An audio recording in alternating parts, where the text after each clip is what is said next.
Good morning. সকাল 7টা নাগাদ বেরিয়েছি মামুন ভাই আর আমি। মামুন ভাই পুরো নড়াইলামে পরিদর্শন করাচ্ছে।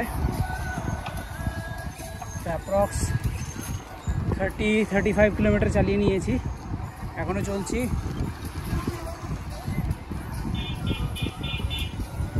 আর এই হলো নড়াইল আশেপাশের রাস্তাঘাট।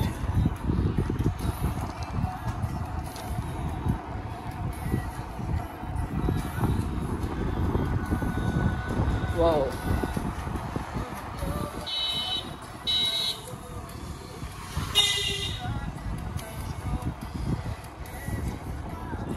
just view